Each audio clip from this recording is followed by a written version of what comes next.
So I'm going to make a vegetable tart today, and these are my ingredients. I've got some zucchini and the yellow zucchini, I don't know what they call that, and I've sliced some carrots, as you can see, and I've got some eggplant, and I use this to slice it. It's like a potato peeler.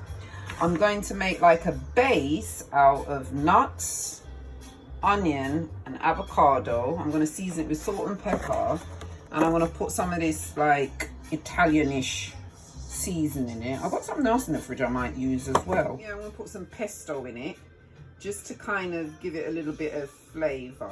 So we're going to need some salt, maybe a little bit of pepper and some olive oil as well. And I'm going to use my tart pan.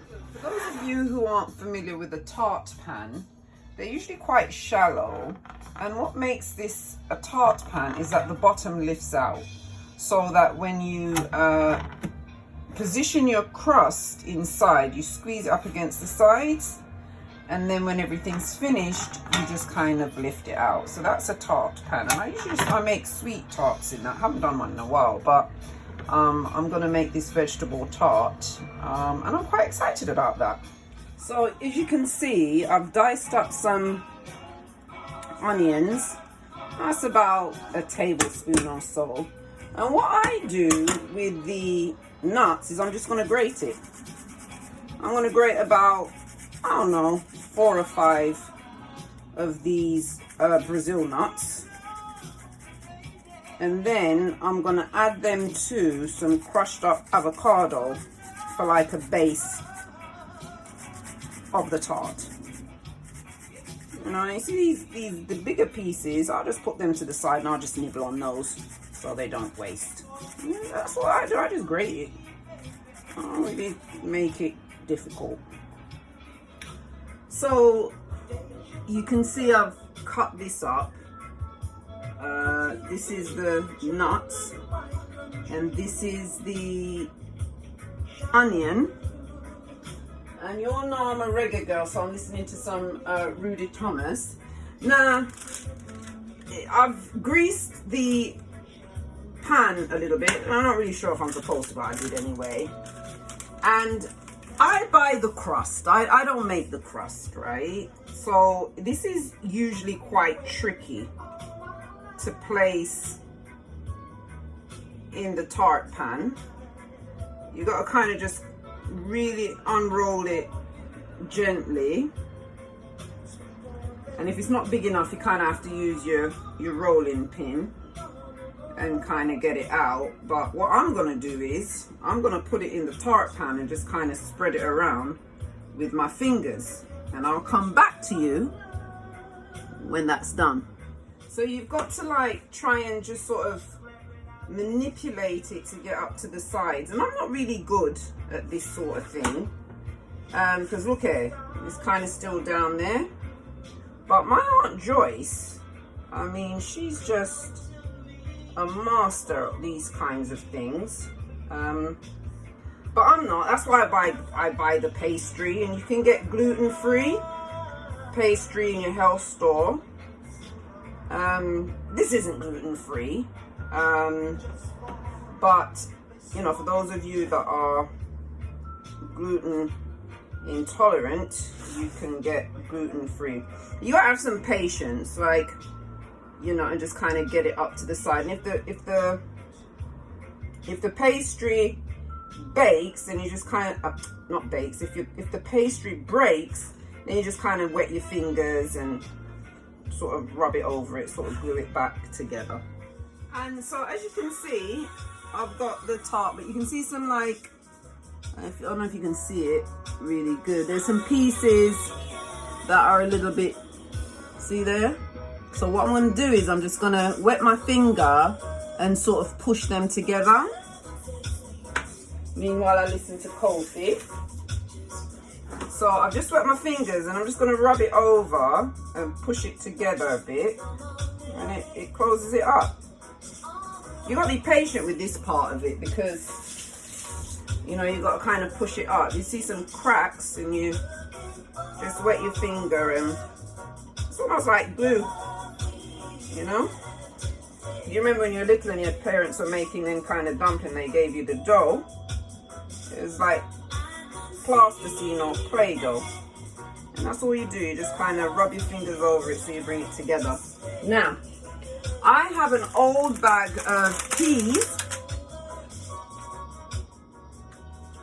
And I'm just going to drop that in the middle so that it keeps it nice and flat.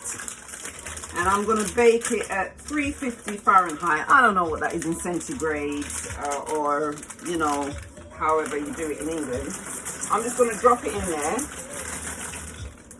And we're going to just spread it over so that it keeps the pastry nice and flat. Probably don't have enough, but, you know, you just kind of make do with what you got, right? And I shall put it in the oven. So I've put about, oh no, about like a teaspoon and a half of this pesto in with the avocado, and I'm just going to crush all of this up so that I can layer the bottom of the tart with it. And I'm just going to crush that, and then I'll let you come, and then I'm going to add all of this in there, and I'm going to let you come back and see what it looks like. So I just realized I had some mushrooms in the fridge for a few days, and I wasn't sure what I was going to make with them, and I said, you know what, you know, I don't like to waste food. I've said that before, right? I said, you know what, let me take them out and put them in this little dish here that I'm making. And you know, there are no rules. You can always improvise and like add, take away, you know, kind of formulate recipes to suit what's in your refrigerator. And that's what I do. You know, there's no real rules to anything, you know. So I'm going to do that. This is my bottom of the tart that I'm going to put. It'll give it some moisture. Oh, this is going to be delicious. And then after I place that on, I'm going to layer it with the mushrooms, and I might sprinkle, you know, a bit of Bragg's or, you know, pepper, salt and pepper on it. But this is spicy enough because the pesto, you know, is quite flavorful. Look what I found. I think I'm going to sprinkle some of that in it too. It just keeps getting bigger and bigger, doesn't it? So as you can see, I've got the pastry out, and what I did was I just spread the avocado mixture at the bottom and used like a little brush to spread it around. I spooned it in and then just used the brush to spread it around. The pastry shrunk in the oven, so you can see some of the sides aren't that even, but I'm gonna work with it. And I've sprinkled some spinach over it. I probably should have diced it up, but whatever. You know, you can dice it up and let me know how it works for you. But I'm gonna start shaping my eggplant and the rest of my vegetables around, and then we'll see it at the end before I put it in the oven. So look at this. I'm gonna put that in the oven. I'm gonna sprinkle it with some olive oil, some salt and pepper, and I'm gonna put it in the oven, I don't know, for about 25 minutes, half an hour. It looks pretty, doesn't it? Looks very heavy and filling. So I sprinkled some olive oil on it and some salt and a little bit of paprika. I'm gonna put it in the oven.